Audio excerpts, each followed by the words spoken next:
Registry Matters is an independent production. The opinions and ideas here are that of the hosts and do not reflect the opinions of any other organization. If you have a problem with these thoughts, FYP. Recording live from FYP Studios Incognito and FYP Studios West. Transmitting across the internet, this is episode 73 of Registry Matters. What's up, Larry? How are you tonight? I'm doing fantastic. It's a beautiful day in the neighborhood on this evening before Easter. Easter, huh? So we've got bunnies running around that are going to lay eggs? That's what I've heard. So that seems odd to me. What makes you incognito? I am in an undisclosed location. I need to know what the location is so that we can verify that you're there. You can hear me. That's enough verification that I am where I am. All right. I could be on a sailboat in the middle of the Atlantic Ocean and no one would know the wiser. All right. If anybody wants to triangulate me, though, I can tell you that I'm looking at my window and it looks like there's a tornado that's about to hit. That'll get you close to where I am. Well, and I remember there was a guy that was a serial murderer, and he called the police because he was mad at them. They didn't give him credit for all of his killings, and he got caught by the fact that it was a vicious thunderstorm outside when he made his phone call from the paid telephone.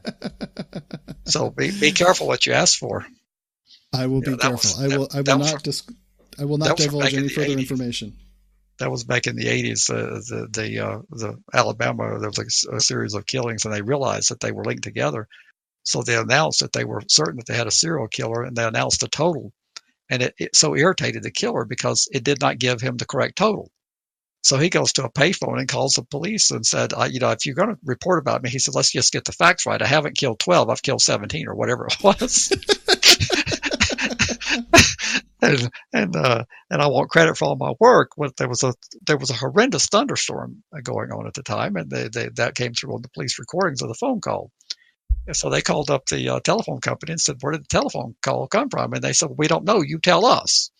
And in those days, it wasn't like today. You had to, for the telephone company to identify where a call was coming from, you had to have some idea of where the call was coming from, so they could do some trap and trace on the originating side of the equation. They could look for someone calling the number if they had an idea where it was coming from. So the police called the weather service and said at 4:12 p.m. on whatever date that was, where was their horrendous thunderstorm activity? And they told them a couple of locations, and then they called the telephone company back and they said, "Who called us from these two cities?" And they said, "Oh, well, that's no problem. We can get that information." They went and told them what number called them, and it was a pay phone, I think in Western Tennessee somewhere. But that's how they caught the guy, because he called during a thunderstorm. So if you're going to call in and report things to the police and not want to be identified, try to keep the background noises down to a very, very minimum. It's interesting the way that you bring that up, though, because I'm thinking about in the roughly late 80s when caller ID was getting really popular. Did the privacy nuts go like just ruffle all the feathers everywhere, saying about what the privacy breach that would be of having the phone number listed as soon as you call somebody? There were those concerns, and I think the late 80s is probably about the time that it did start making its way around. The capacity to do it was there sooner when the phone company went to electronic-based switching. They had I don't remember which generation of the ESS had the capacity, but it was there for a long time. But for that very reason, they did not offer that as a service, because there was this perceived right to privacy. And finally, they settled that you have all the right to privacy in the world. Just simply don't call anybody if you don't want to have your number. And that'll keep you as secret as you want to be. Yeah, no doubt. We did get a new patron this week too, and it is Will. Will finally, he was bugging me about getting the podcast early. He's like, "Can you let me listen to it before it goes out on Tuesday?" I said, "Then what's the point of the patrons? Like, they're contributing some funds and they get it as soon as I release it, usually sometime around Sunday at lunch." So Will came in and he's now our new patron. And well, thank you. Absolutely. And so on behalf of that, Will has a question to ask. So, well, Will, go ahead, Larry. I was going to say thank you for the many good questions and for becoming a supporter of the podcast. Now, I take it that he did not do gross or net. He may have, to be honest with you. Well, keep saying a dollar is flattering, so there's no particular amount. That gross or net is a joke. Okay, so go ahead with the question. I know. Here's Will. This is William from Tennessee, and I wanted to thank you for covering what could be getting ready to happen in Tennessee. And a question just occurred to me. With persons on lifetime supervision, would they lose that ex post facto protection because they're still under state supervision and considered as having diminished rights? Could the state word the law that to where it says anyone convicted after July the 1st of 2019 or who continues to be under active supervision by the Tennessee Department of Corrections, could they apply that legally and retroactive to people who are still on lifetime supervision? Thank you, and to all of you who support the registry and all this unconstitutional monstrosity, I think you're all just such friendly young people. Well, thank you, Will. Larry, tell us what you think about Will's question. I think he may have to clarify it next week, which is fine. But he could be going with two directions with this. I have heard rumors, and I'm not clear on this, and I wish we had a Tennessee attorney that would be responsive to this question.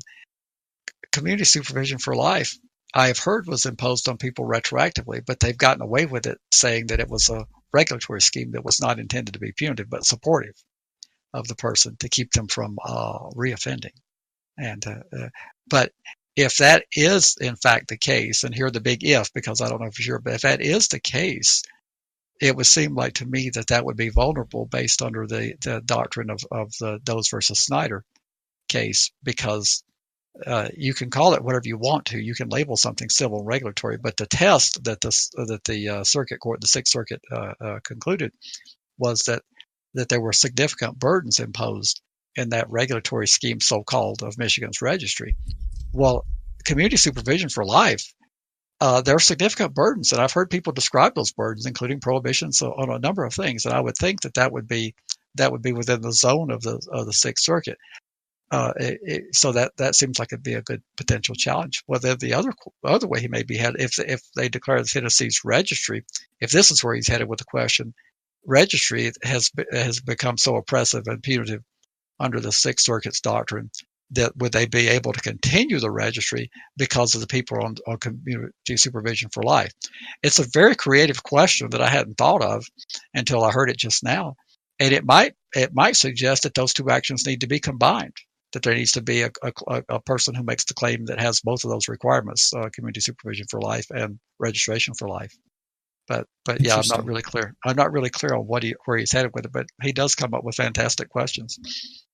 Hey, I want to throw this out there and see what you could pontificate about this. We just had a listener show up in chat, and she says she's completely in the sticks. There's not a traffic light in the whole county. She's in Arkansas.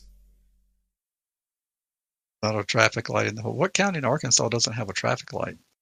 I don't know, but she's laughing. So maybe we should just start diving into these articles. Well, I bet she's in Lonoke County. Lonoke? Yeah. If you spell it out, it looks like Lonoke. If you spell it out, but it's Lonoke. All right. Well, she's not there. It's just due east of Little Rock. All right. Well, the first article we have comes from phys.org, and it's kind of an interesting article. It takes a little bit of a different twist than what we would normally cover on the show, and it's about negative ideas about sexting encourage unwanted distribution of photos. I think this kind of goes to, if you tell somebody not to do something, that they generally then go out and do it, and I feel that that's what this one is kind of going after. In that if you tell the kids that they shouldn't do the thing, that they're going to then probably go do the thing. They interviewed a bunch of, they interviewed 21, I shouldn't say a bunch, 15 to 21 years old. And at least my take on the article is that's what they were driving home about. Well, I tend to agree with that. I think we talked about in pre-show about the movie Caligula and about the Caligula what? elected Caligula. Never heard of it.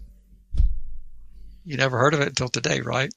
Correct. Well, that was a horrible movie that was shown in the 70s, and the elected solicitor in Atlanta, Georgia, and Fulton County did everything he could to keep it from being shown, including going to court. And all over Metro Atlanta just flooded the theater that were showing it to see what it was all about, because it was negative reinforcement. If they're trying to ban it, it's got to be good. Well, it certainly was not. It was not good. There was nothing redeeming about it, and we should have heeded the newspaper's advice that if we went to see the movie, don't blame them for losing our money. But well, there was a time in the maybe the mid '90s that they were trying to ban all the Harry Potter books too. Those turned out to be a pretty big hit.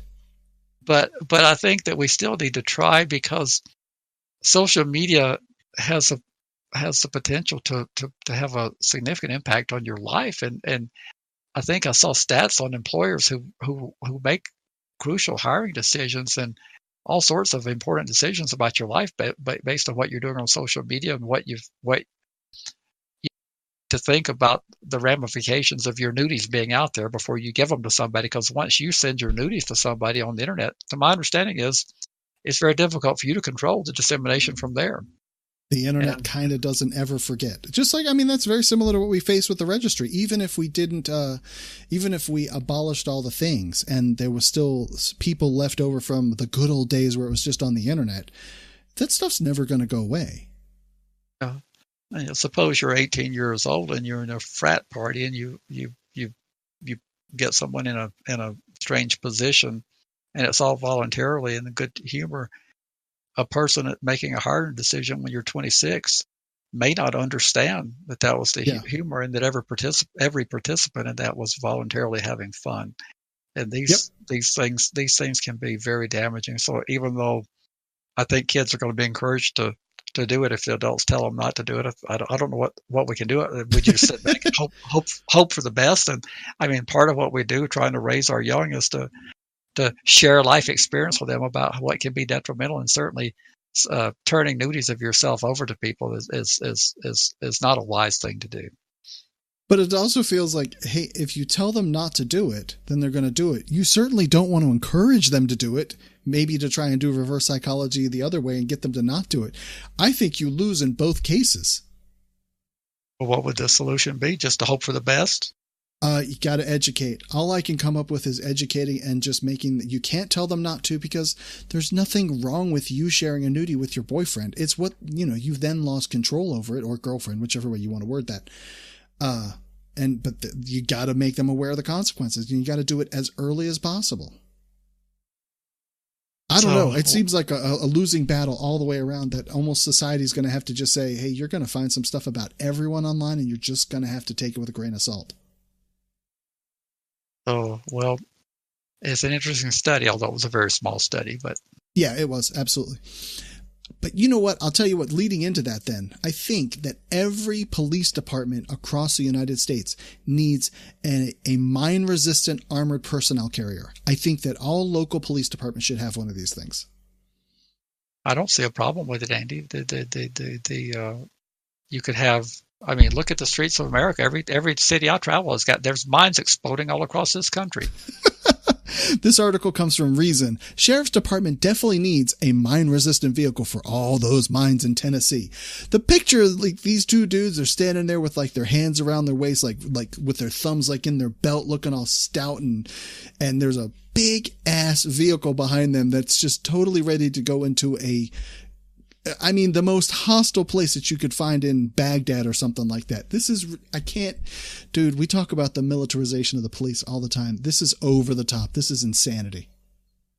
Well, it's a representation of a change in the administration in Washington. The previous administration had recognized the error of making all this surplus equipment available to local law enforcement, and they had curtailed the practice, and the present administration has decided that this is good a ways to get rid of this stuff, is to hand it off to the local police. But when this type of equipment falls into the hand of local police, they will just look at what was that? The Branch Davidian. Look at Yeah. They will. That was over in Waco. Excuse me, over in wasn't that in Waco, Texas? Yes, and they drove a tank into the building and it caught on fire. Yeah, they're having possession of this type of equipment is going to encourage it to be used. It's kind of like if you got a 900-person police department and you segment all these specialized units that are highly trained. If you have all these highly trained units, you have to use them. I mean, if you had 14 members of a SWAT team that never got called out, there would be some justification questions asked about why do we have a SWAT team. So you have SWAT teams called out in the most simple situations because they exist.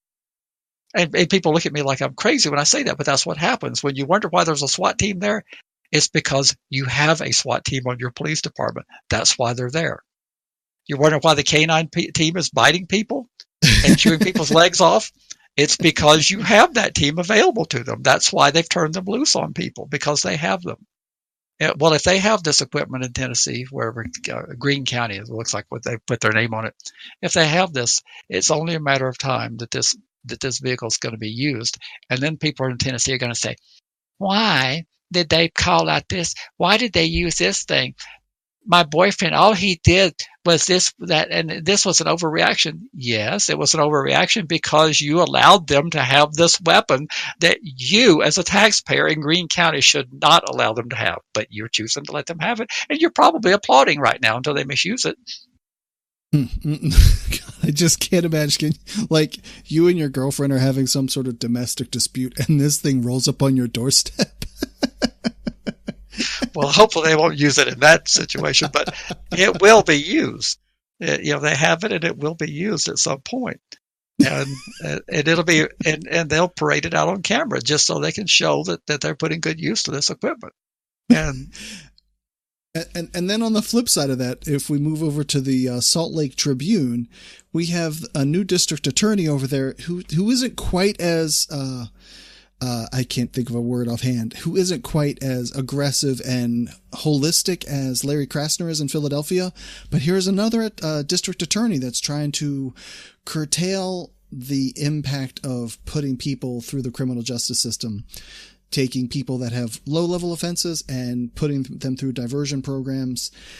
He did a lot of work in the Ukraine trying to rehabilitate their prosecutorial system, and an opportunity came up for him to run in this county in, I guess it's Provo County, or I guess maybe that's the city in Utah. And anyway, here's another prosecutor that's going a different route than just locking everybody up. I love it, and Utah's, by all accounts, a very conservative state, and you can really be excited when you see something like this in Utah. Now, I think it said it's the second largest county, but how large is the second largest county in Utah? I don't know. Utah is a pretty big place. Well, Salt Lake, I'm guessing, would be the largest place in Utah, but I think it said this is the second largest county in Utah. Right. And I guess it looks like it's Utah County. It could be. Yeah, but he does make some pointed differences with what we keep covering with Larry Krasner in Philly. I think you pointed out the quote. He says he's not trying to reduce caseloads, which I wouldn't say that Krasner was trying to reduce caseloads. He was trying to reduce the jail population in Philly altogether. He said, but that's not the purpose. The purpose for me is really to maximize our resources, be more efficient, and get to the root of the problem sooner rather than later.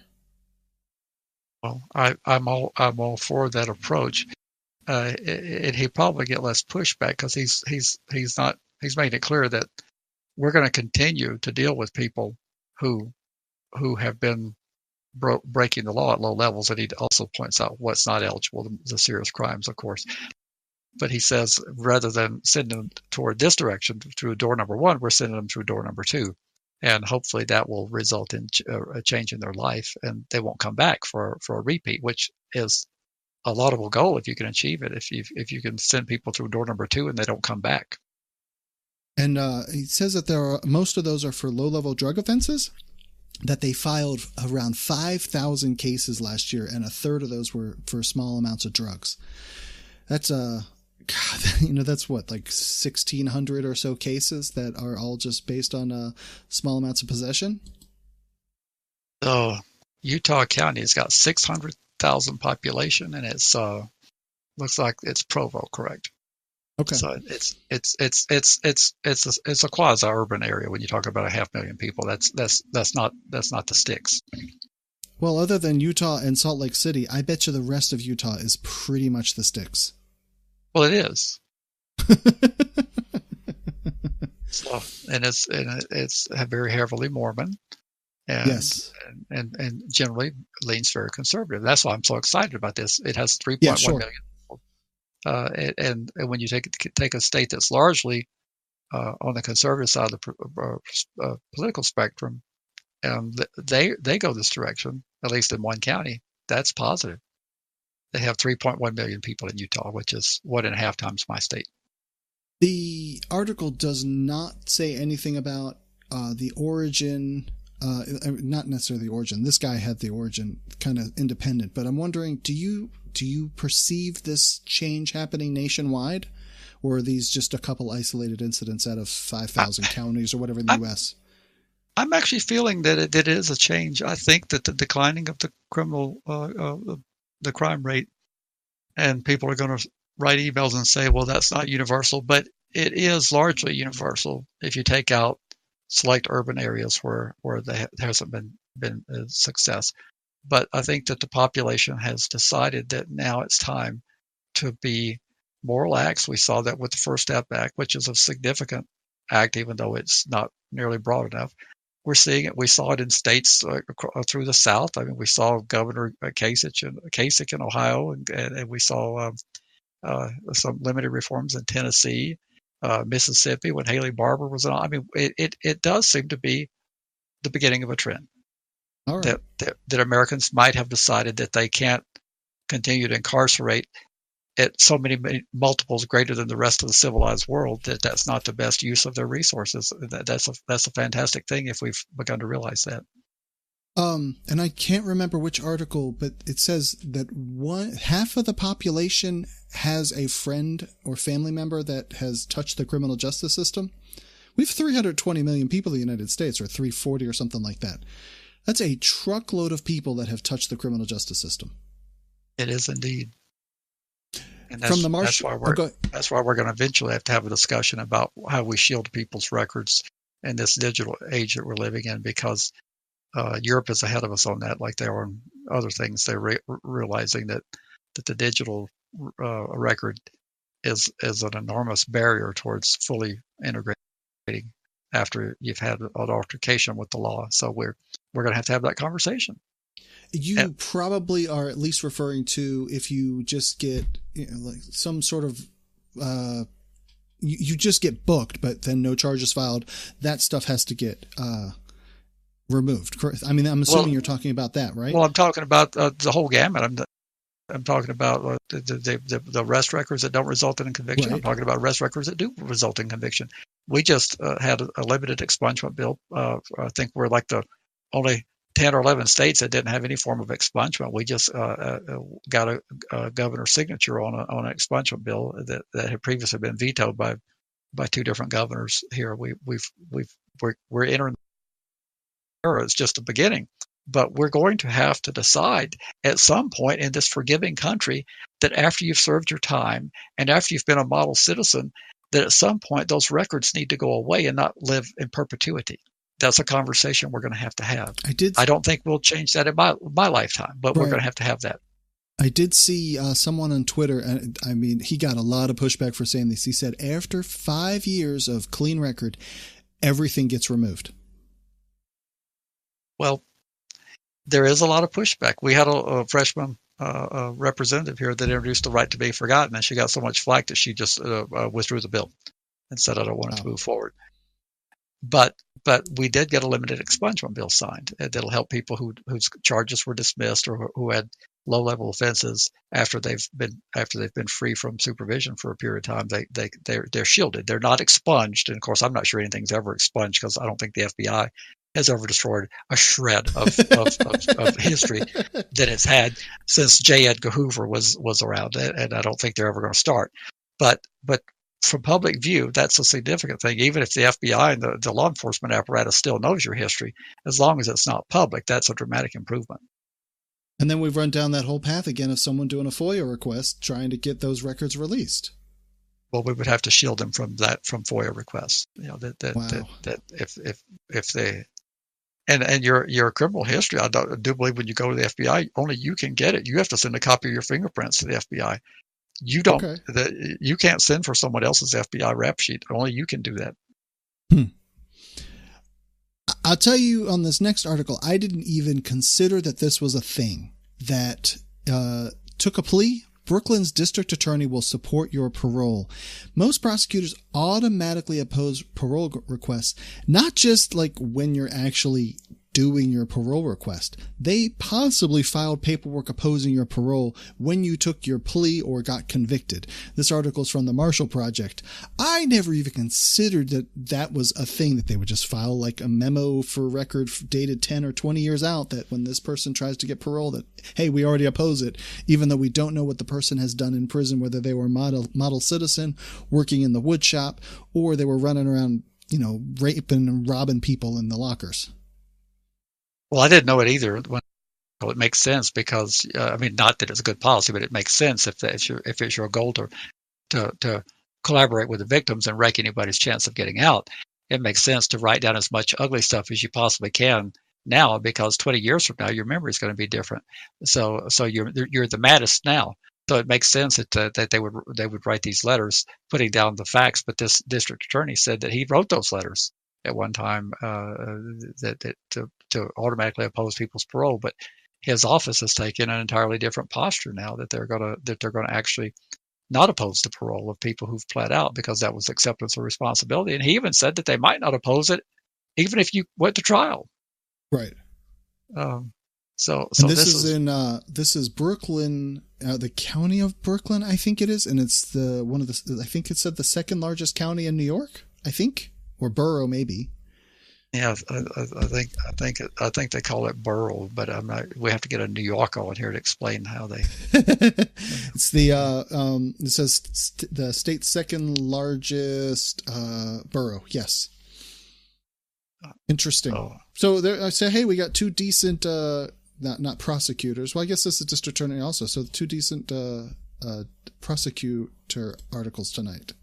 Yeah, this is Eric Gonzalez from Brooklyn, and we've got him on, like I say, from a relatively liberal place, and then a relatively conservative place. That's good. Absolutely. Do you think that it's good to have juvenile justice reforms in a place like Oregon? I mean, don't we just want to, like, if they've committed a crime, like, we want to actually try even 12-year-olds as adults and just nail them to the fence as hard as we can? Well, that was kind of what we were saying in the pre-show banter, but my state, I'll have to say, we led the pack in juvenile justice reform nearly 2 decades ago. We realized that we were doing it all wrong, and I think we've got a pretty good model here. It's really, really hard to try on a juvenile as an adult in this state. It's exceedingly difficult to do that, and it should be. What's the mindset behind trying children as adults? Well, it's a simplistic analysis. If they can do an adult crime, they can do adult time. That's the mantra that was promoting that. Is, if they shouldn't do the crime if they can't do the time. But you can't do that. You can't use that as analysis. Their mind is not developed. Do you think that's similar to the sex crime piece, that so you have kids playing doctor and doing kid exploratory things, so that while they can do that, then we should try those as adults also? Absolutely. It's to me, it's kind of disgusting. Like I say, thankfully my state moved beyond that a long time ago. We have a pretty good model with juvenile justice of what we do here, and it's all about rehabilitation and diverting the juvenile and reintegrating them successfully without the vestiges of their past. And I give people an example. Most everybody over probably 40 years old remembers Sam Donaldson. Well, he owned a ranch in New Mexico, and one of his ranch managers the whole family got killed by a boy named Cody Posey, and Cody was only 14. He killed mom and dad and sister, and although the prosecutors tried to try Cody as an adult, they failed, because in this state they have to be proven the prosecutor bears the burden of showing that they're not amenable to treatment that's available anywhere in the state, and they could not meet that burden. So Cody was tried as a juvenile, which resulted in the longest we can hold a juvenile, no matter what they've done, is to age 21, and they must be released. Okay. And so Cody went free at 21. As far as I know, he hasn't killed anybody else. But it's outdated thinking to be tough on juveniles. It sounded good when it was being, and actually at one time I was kind of for it, just like a lot of people. I thought, well, these kids are being hooligans, and we've got to do something to get their attention. We've got to get tougher. Well, I was wrong. There are ways you can get through to juveniles without putting them in prison for the rest of their life, and particularly adult prisons, which is being done across this country. They're putting them in the adult justice system, and putting them in horrible correctional settings that they should not be in. I don't think they're putting 12-year-olds in with adults, as far as I know, anywhere. But they're certainly putting them in very bad custody situations where they're not doing anything to help the 12-year-old to rehabilitate. This seems like a no-brainer to me. It says a 2007 study by the CDC, the Centers for Disease Control, found that youths are 34% more likely to reoffend when prosecuted in an adult system versus a juvenile one. Well, we can't be. That's a bunch of liberal mumbo jumbo. I mean, 34%. I mean, that would be a huge reduction in crime just on its own by by trying the kids and putting them in adult facilities. Well, like I said, hopefully they're not putting them in adult facilities. I don't think that's being done, but putting them in an adult system, or the penalty that's handed down is handed down by an adult judge who's not specially trained in dealing with juveniles, by an adult prosecutor that's not specifically geared towards the needs of a juvenile, and putting them in hardcore facilities, whether or not they have adults in them or not, is hard. If we're going to make being in jail soft for anybody, it should be made soft for juveniles, because there's hope for saving them. And you can't save them by putting them on ice and putting them in the harshest cages you can find. You're not going to get the best result by doing that. It sounds good. Like I say, at one time it sounded good to me back in the 90s when we had Hillary Clinton say about the super predator. She referred to juveniles as super predators. We were wrong. That was not the way to go, but that's where the direction a lot of states went, and now they're trying to undo that, and it looks like they're gaining some traction. So it says Kimberly McCullough, policy director for the ACLU of Oregon, a backer of the bill, said Measure 11 was approved at the height of the tough on crime era, which is what I'm saying. It was the reaction at the time, and it was an overreaction, and we were wrong. Gotcha. Well, this next article comes from the News and Observer. It says, in North Carolina, court costs create debtor's prison. Here you go. You're already on the margin of barely being able to afford life, and you end up getting some sort of conviction of some sort. Maybe it's county level, and you end up with $1,300 in court fees plus an additional $40 a month for probation, and you stop paying, and then they lock you back up. That's good times. I think that's the way we should do everybody. Well, it gets their attention, doesn't it? It would totally get their attention. But then I guess on the backside of that, then they would lose their job, lose their car, lose their family, and you would just end up with a revolving door. It seems like it would be like fiscally more responsible to figure out a way to help them get through that instead of figure out 40 grand, 30 grand, whatever a year to keep them behind bars when they could make their minimum wage job, $10 an hour job, doing something on the outside. That sounds like it'd be more productive. Well, this is it's a short read, and I encourage people some of our articles are long reads, but this one is short enough. But this one is a guy who had a car accident that turned his world upside down because he lost a leg. Right. And he was criminally responsible for the accident, the way I read the article. But he ended up having to go on disability, so he's getting $700 a month. I'm assuming from SSI or Social Security, but he's getting a small check, and he can't pay the cost associated. They slapped him with a bill of $1,354.50 in court-ordered fines and fees, plus an additional $40 a month for the cost of probation. Now, I ask all you brilliant mathematicians in North Carolina,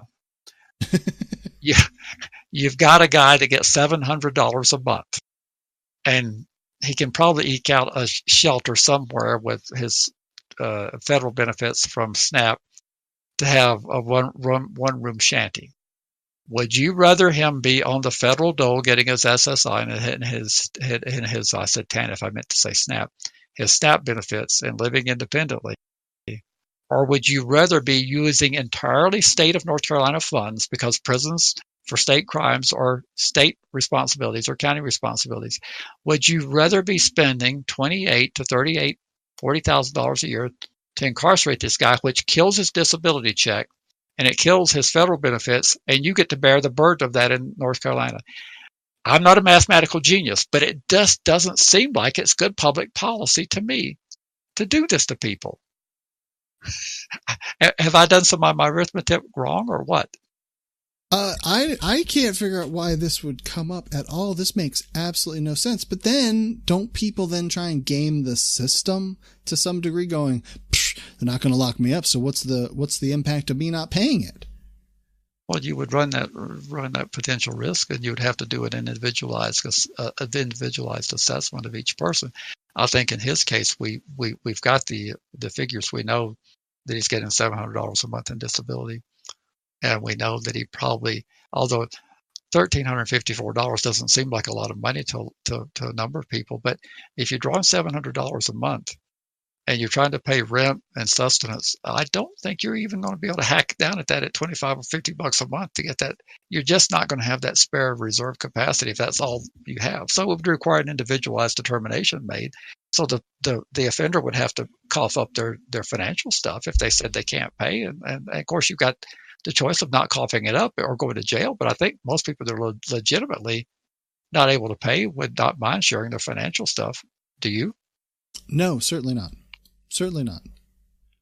Which is funny because I don't want to jump ahead, but the next article is about mandatory minimums and giving judges the ability to have some determination in sentences. And it seems like in this article, that is what is happening in North Carolina, that they are not able to make any sort of determination about what kind of penalties there might be and waiving those fees and fines and so forth.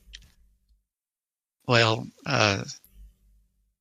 it sounds like to me you've done gone off to the liberal side. You think judges should have, let's say the judge actually hears the case and hears from the victim and from the state and from the defense and from theoretically a sentencing memo in a serious case to explain the mitigating factors.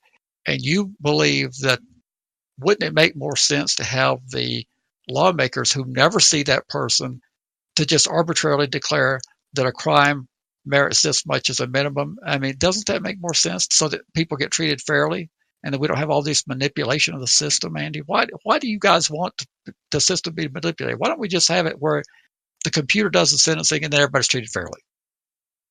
And to even push that further, that's what the will of the people was too, right? Well, apparently so, but I'm totally being facetious here. I know you are, but if the people wanted that legislator and they make they would vote them out if that's not what they wanted. Well, some of the listeners might not know that I'm being facetious, but mandatory minimums to me totally wreck the idea that an individualized decision can be made. But the problem that we have with that is that it sometimes even makes our own people mad because they don't understand the variables that cause a sentence to be different. And they'll say, well, my son got 4 years and her son got probation. You see how they treat one, how there's this disparity? Well, there could be a whole lot of variables in there that caused your son to not get probation, and we could spend a whole podcast on that. I think we have talked about the differences in sentencing. It could be merely that you're one county over. One county over is more rehabilitative, and one it's more hard nosed because that's what the voters demand of their judges that they elect. And it could be that one case the prosecutor made a much better deal because the person had they did not rat on themselves. They didn't sign a confession, and the victim is not credible. The person, if the case goes to trial, the person may not have presented very well. So you end up with different outcomes. But a court ought to be able to make an individualized determination, and mandatory minimum should be a diminishing factor in our criminal justice system. But right now, a lot of judges are faced with that they must impose a certain amount of times because that is the will of the people. They've demanded it. And we even have some of that in my state, although it's not as bad here, but we have some mandatory sentences that must be imposed, particularly a firearm enhancement if it's used in the commission of a crime. And then then we have habitual time that has to be imposed. It can't be suspended. And we do have some mandatory minimums, but it's not wise public policy, but that's what the public wants. And then to drive over to this mandatory minimum article, it's from NPR Illinois. Legislation would let judges depart from mandatory minimums, but only on a few crimes. Here we are right again. So the legislative body says this crime gets 5 years, 10 years, 30 years, and they're going to depart from that a little bit. I can't really figure out why you wouldn't want judges to do that individualized determination. Isn't that what a judge is for? To figure out what would be the most effective punishment for that particular defendant? Well, that is intellectually, that is what you would want.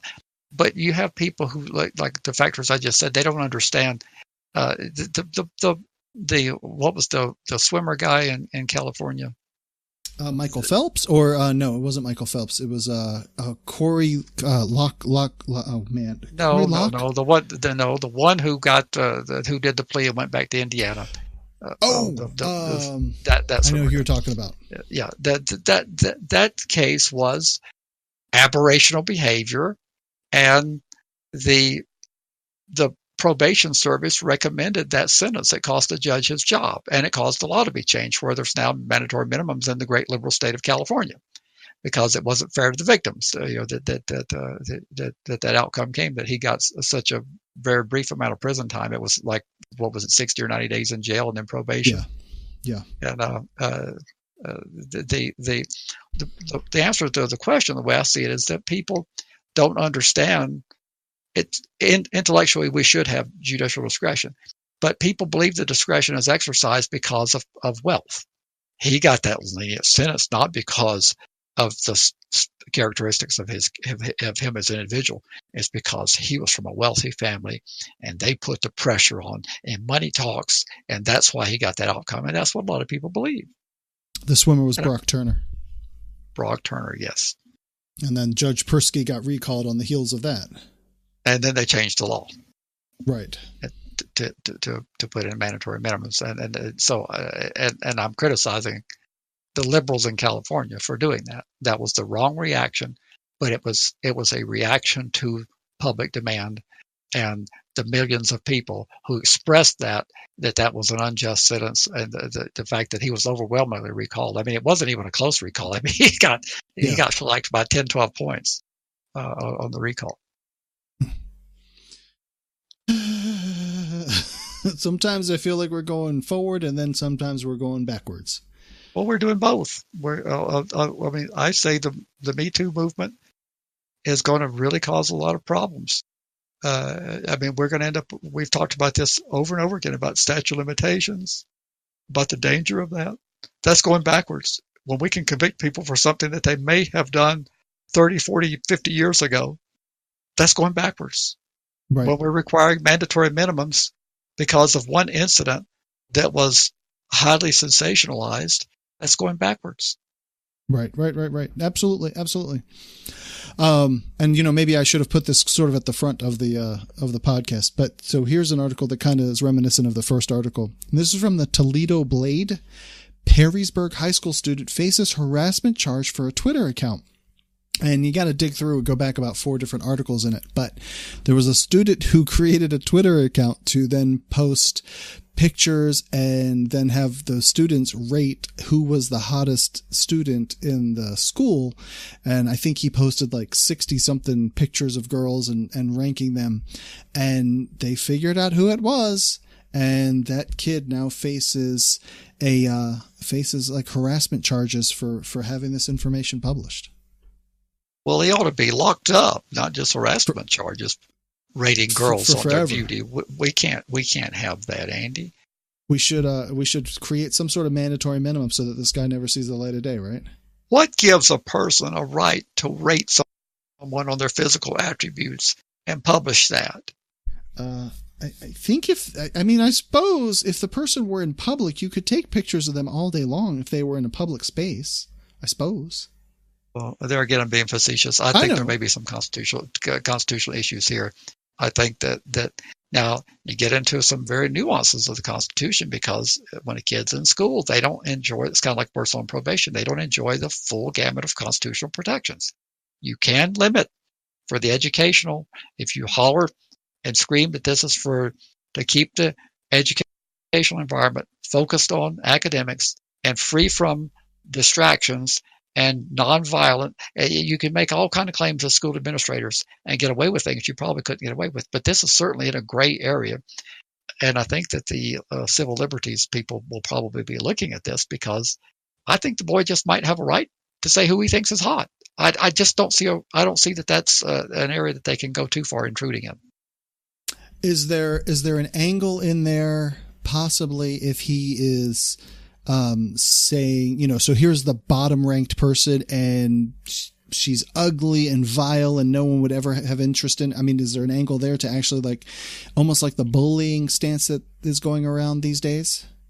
I think that's clearly the angle that they would be taking at the Pearisburg High School. But I just think that although it might be dubious for a kid to be doing that, the parents ought to say, "Look, don't be doing that." Yeah, right, sure, you don't want to be bullying people.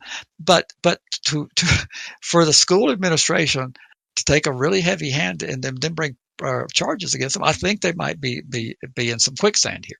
But he's charged with telecommunications harassment. Right. By Pearisburg police, along with the criminal charges, the student could face discipline by the district, including potential expulsion. I just don't know that I'm comfortable with what would be the difference if we didn't have social media and a bunch of teenage boys or teenage girls passed around a glossy photo and they took a poll about who was hot, and then they made a list. I mean, how is this different other than it's just on an electronic platform? What gives the school the right to say that you guys can't confer and the girls on the other side can confer and decide who's hot? And I'm wondering then, does the kid get any level of decent representation for them to push back on this, or does the kid just end up taking a plea and ends up to be charged as guilty with something that maybe could have been fought and won? I think that this will probably get some pushback. There's Electronic Frontier Foundation, there's the ACLU. I think that when you start intruding this heavily, this is probably getting a lot more attention than what we know about. Could be. Where is this Pearisburg High School at anyway? I'm assuming Toledo Blade. I'm going to throw it out there. It'd be Toledo, Ohio. Let's find out real quick. Pearisburg. It says Pearisburg, Ohio. So Toledo, Pearisburg, Ohio is in Wood County. Does that tell you everything you wanted to know? Not everything, but I'm uncomfortable with it at first blush, and there's always details you may not know, but I just don't feel comfortable with a person not being able to have a hot list.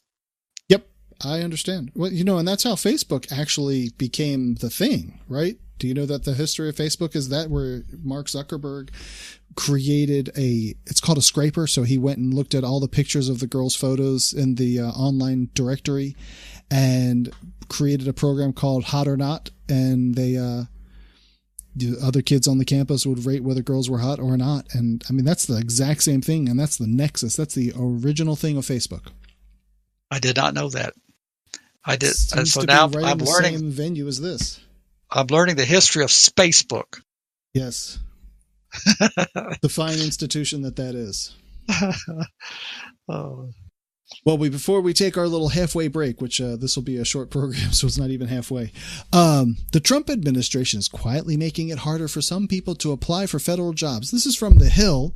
And in the previous administration, there was a lot of emphasis on doing things like ban the box. So if you're trying to apply for a job at different places, you don't have to divulge your criminal history right up front. It's probably going to happen somewhere along in the process, but at least when you're filling out the application, you're not writing it on there. But here it is.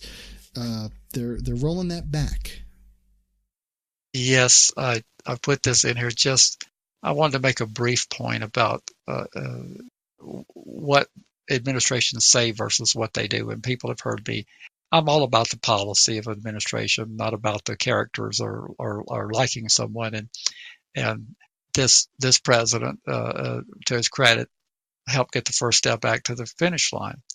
But this president, not to his credit, his administration is taking a very hard nose on prosecution when they appointed Jeff Sessions, and now with the new attorney general, there's not a whole lot of difference. And so far in his tenure about the posture they're taking on punishment and sentencing, and how they're dealing. And this is an example of that. They've administratively decided that your background is relevant to them, even if you've got a diversionary type arrangement where there was actually no charges filed or you were diverted from prosecution.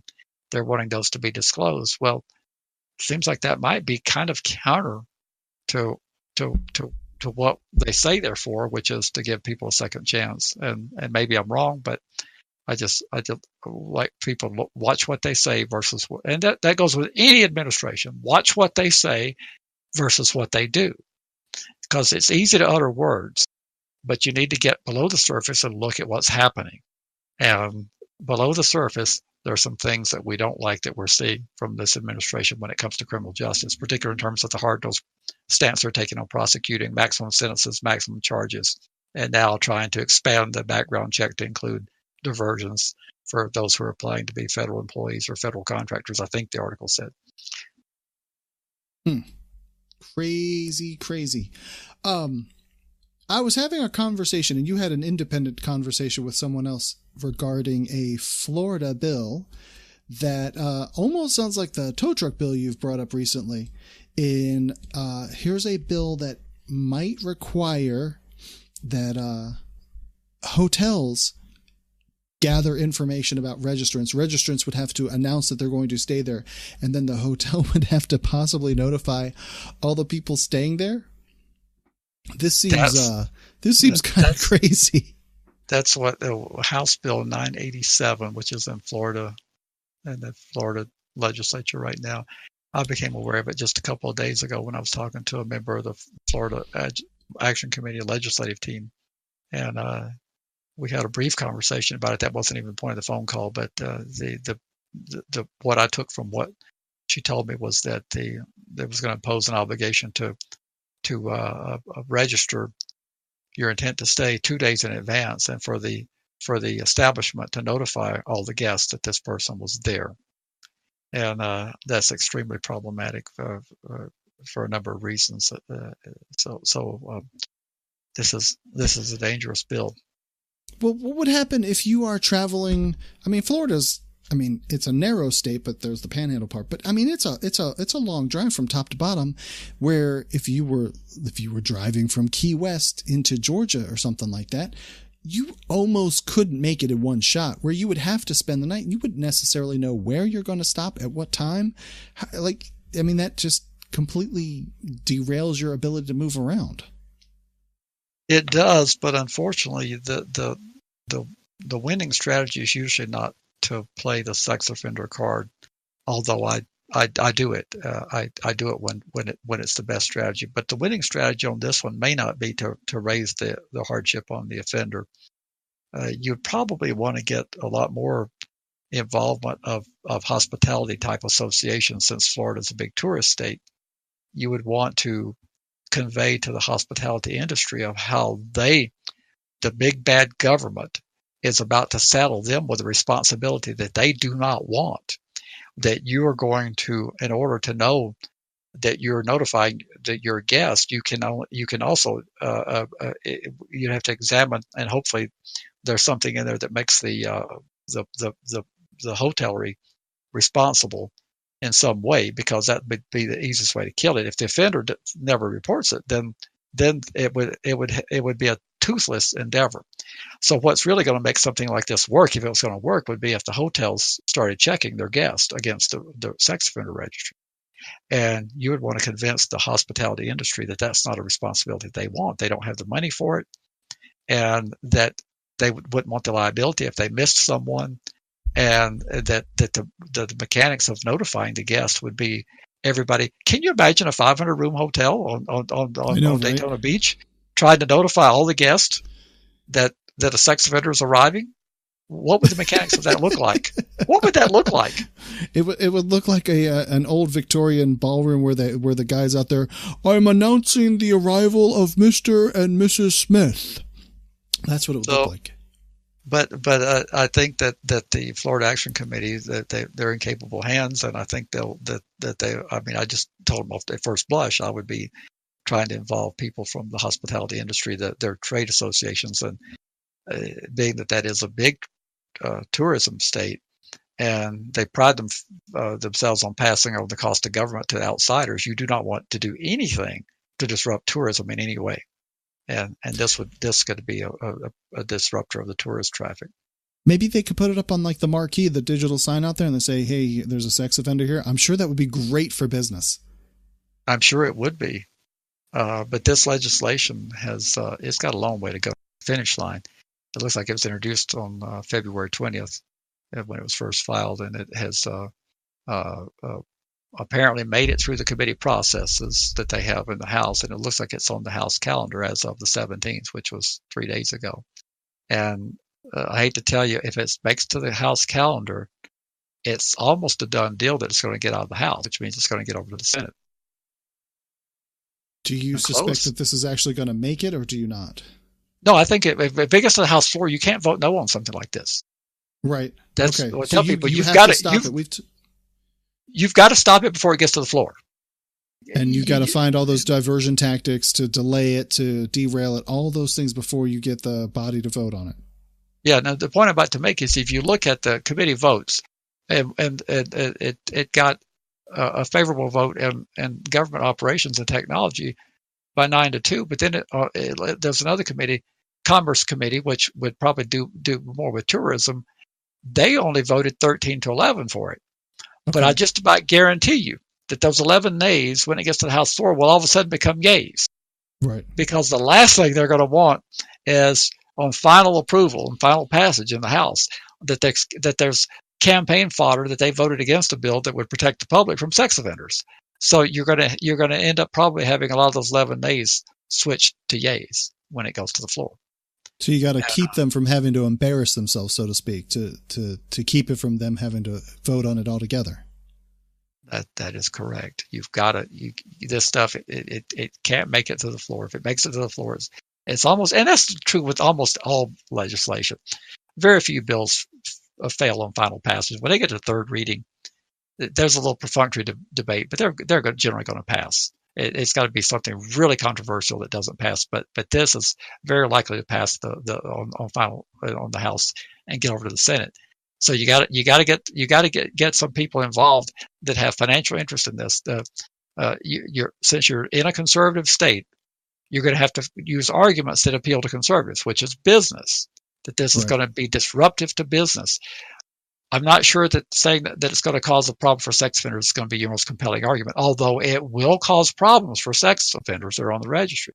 But you're trying to win, and the issue is that this is going to be disruptive to commerce, and it's going to be an impossible thing to fulfill and to comply with.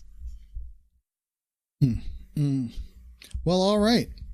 That is it time to turn the tape? Well, I mean, we can just close out the program at this point, but I do have a bereavement announcement to make, if you will. I just got an email message from one of our intermediate long patrons, and the individual's son just got sentenced to 32 years. So we lost a patron out of that. And I want to send out my most heartfelt wishes to this individual. I don't want to mention the name of the person. I don't want to call you out. I'm so deeply sorry to hear your news about your son getting a 32-year sentence. I would love to have a private conversation with that person and see if there's any way we can be supportive. And I wanted to make a personal acknowledgement, maybe apology, however it's taken. We got an email from someone about the podcast last week about Janice Bellucci, a comment I made, called Bellucci, I think I said, and I didn't go back and listen to it, so I can't tell you verbatim what I said. But I did not intend to slight Janice in any way. And I said that on the podcast. I'm repeating that today. Janice has done a lot of amazing work. In fact, NARSL as an organization has been very supportive of her. We gave her awarded her Advocate of the Year. I was on the board of directors at that time. I've had her on so many conference calls, and I'm always excited to see Janice at work. The point I was making, and Janice has said similar things, this bill got hijacked in the process, and it resulted in a removal process that's marginally better than having nothing at all. If you have nothing at all, obviously that's not ideal. This process that they created in California is going to create lots of money opportunities for attorneys to make money to file these petitions. And in my view, and I hope I am terribly wrong, but in my view, the way the law is constructed now, very few people are going to be released from the registry. And that was the point I was making. If you think you're eligible for removal, call up Belushi and see what she says. Because I'm doubtful that it's going to go very well for people, because they gave the prosecution, they gave the victims too much influence, and there doesn't even need to be a petition process by federal standards after a person has been on for their 15 or 25 years, which you can get 5 years reduced on a tier 1. There doesn't need to be a petition process to start with. They can just automatically time out. This is a tragic bill that started out a whole lot better, ended up to be crappy. And that was the point I was making, but it's not to diminish Janice in any way. All right, then. Well, very good. Well, not so good. A couple of pieces of bad news, but then obviously that there at the end. How can they find us on the internets? I don't think they're going to be able to find us anymore on the internet. We've been taken off. Have they pulled a Neil Bortz and they've pulled us off the internet from their end? So yes, that's what they've done. We've disconnected. Let me go back to that information, because I was looking at the article. You can find us very, very easily by looking for registrymatters.co. How about a phone number? Your favorite place for people to reach out to us? Yes, need more voice messages. Short, concise, but voice messages we can play. 747-227-4477. And if they want to send us an email message? They will be gladly read by Andy, and they go to registrymatterscast@gmail.com. And of course, the best way to support the podcast is to do what? Is to become a patron at patreon.com/registrymatters. Outstanding. Well, that's all I have, Larry. I'm on the road, so we can make this one a teeny little bit short, and we'll go back to the normal schedule next week. I think people will be happy to have a shorter podcast. Perhaps. Have a great night, Larry, and I'll talk to you soon. Thanks, Andy. Good night. Thank you for listening to the FYP Network.